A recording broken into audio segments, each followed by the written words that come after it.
Nós vamos conversar agora com a professora Cristina Rodrigues, ela é professora da Universidade Federal Fluminense, também foi durante muito tempo formadora do Sindicato dos Trabalhadores em Telecomunicações do Rio de Janeiro, o Sintel Rio, e ela vai coordenar uma pesquisa que a Federação Livre está fazendo com os trabalhadores em home office. Fale, como é que vai ser essa pesquisa? Essa pesquisa foi uma iniciativa da Livre, né, e dos sindicatos associados a ela, para levantar as percepções das trabalhadoras, nesse caso, né, especificamente, principalmente das mulheres trabalhadoras do setor, sobre a experiência com o home office. Né? A gente já está no 3º ano em trabalho remoto, né, a partir da pandemia. Assim, todos os estudos que têm apontado, e também os sindicatos e a federação, né, têm visto algumas conversas, demandas, levantamentos, de que esse trabalho que era residual, né, num determinado momento, com a pandemia, ele se torna uma forma majoritária.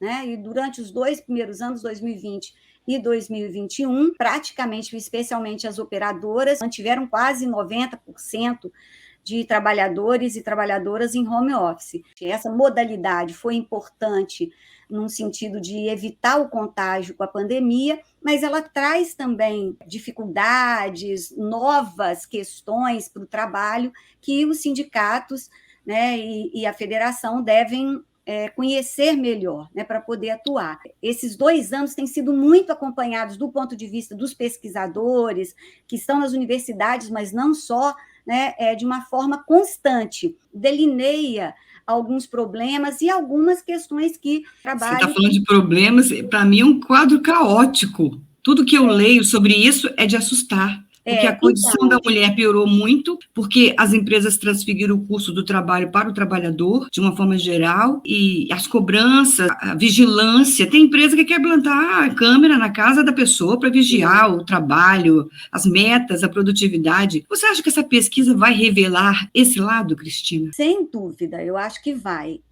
A gente fez uma pesquisa também em 2021, também faço parte do Arquivo de Memória Operária do Rio de Janeiro, que é vinculado ao IFIX da UFRJ, e nós participamos, junto com a CUT São Paulo e a CUT Rio, e a ABET, que é a Associação Brasileira de Estudos do Trabalho, de uma pesquisa também nesse sentido. E ela foi muito reveladora, e das mulheres serem sobrecarregadas, e isso já aparecia ali nitidamente, porque, além de tudo, em 2020 e 2021, as famílias que têm filhos pequenos, e que qualquer filho, na verdade, em idade escolar, ainda convivia com esse drama. A casa virou o local de trabalho, virou a escola, e isso, historicamente, as mulheres são as principais cuidadoras, né, desse espaço e dos filhos. Então, isso trouxe uma sobrecarga. Eu lembro que no Rio de Janeiro, especificamente, as mulheres que respondiam assim, olha, aumentou a minha produtividade remotamente, mas à custa de um aumento da jornada de trabalho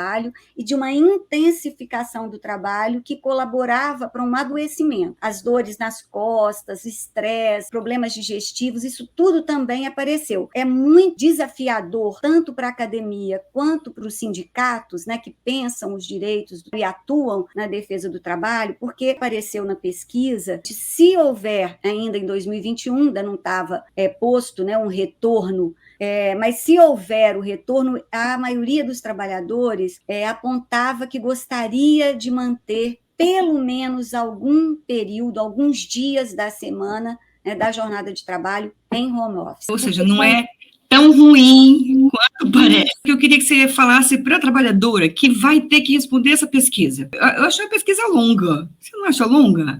Então, olha bem, ela não é uma pesquisa curta. Ela tem 34 questões. Não é difícil de responder, porque a maioria das questões, assim, mais de 90% das questões, são questões objetivas, de múltipla escolha. Então, isso facilita um pouco, né, a resposta da trabalhadora. Nós fizemos um teste. Sim, a maioria das pessoas levou de 6, o tempo mínimo foi 6 minutos.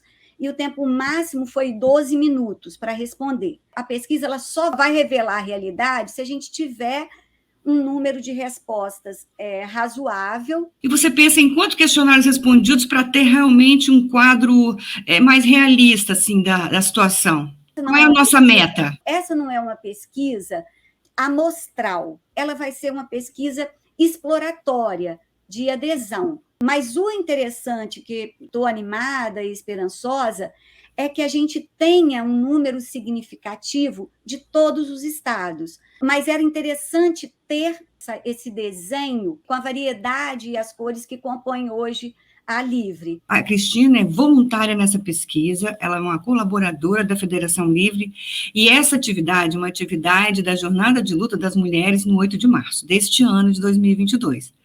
Foi uma sugestão de um grupo de mulheres que o Sintel Rio acabou trazendo para si, porque é difícil fazer pesquisa, não é uma coisa fácil, não temos essa experiência, e com certeza esses resultados vão subsidiar muito as negociações coletivas, dos acordos e convenções coletivas que os sindicatos fazem localmente e também nacionalmente e até internacionalmente, porque a Federação Livre é filiada à UNE, que é a União Global dos Trabalhadores no Mundo. Qual a sua expectativa? Eu estou animadíssima, eu gosto muito, as pesquisas que eu já realizei, né, em parceria, aí no caso com o Sintel Rio, que como a Tânia falou, né, eu fui assessora de formação durante 30 anos do Sintel, saí em 2015, mas com esse vínculo, né, que eu procuro manter, porque eu acho que a pesquisa é um instrumento para a gente entender a realidade, mas para enfrentar a realidade, né, para propor questões. Então, eu acho que ter lançado a pesquisa, né, nesse mês em que a gente marca a história de luta das mulheres, né, em defesa dos seus direitos, de uma vida digna, eu acho que é muito importante, é muito significativo. E para mim, particularmente, que hoje estou na universidade, isso reforça um papel da universidade, que é ser vinculada com a sociedade, né, tá associada, está reforçando a luta pela igualdade, pela justiça, e a gente sabe que nessa luta as mulheres precisam ainda, né, avançar muito. Então, eu estou muito animada da gente começar a pesquisa. Os homens podem responder a pesquisa?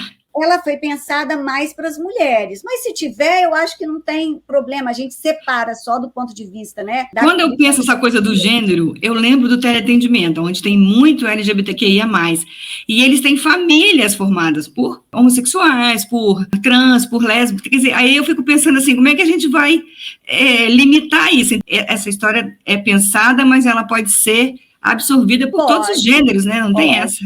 Se a gente tiver muita demanda, a gente revê, né? Pois embora você tenha lembrado bem, né? As mulheres trans, elas são mulheres, então elas, óbvio, vão poder, né, responder, e é interessante a gente também, se a gente chegar, né, a uma identificação deste número, deste segmento que é tão importante, que usa muito o teleatendimento. Então, eu acho que está aí a pesquisa, a gente vai colocá-la, né, na praça o mais rápido possível, e aí a gente conta mesmo, né, com a colaboração, com a adesão das trabalhadoras, para que a gente defina um perfil e também as propostas, né, que as mulheres vão sugerir para o enfrentamento desse trabalho. Cristina, muito obrigada. Eu que agradeço. Desculpa aí ter te incomodado para você falar com a gente. Obrigada, Cristina. Um beijo. Um abraço, um beijo.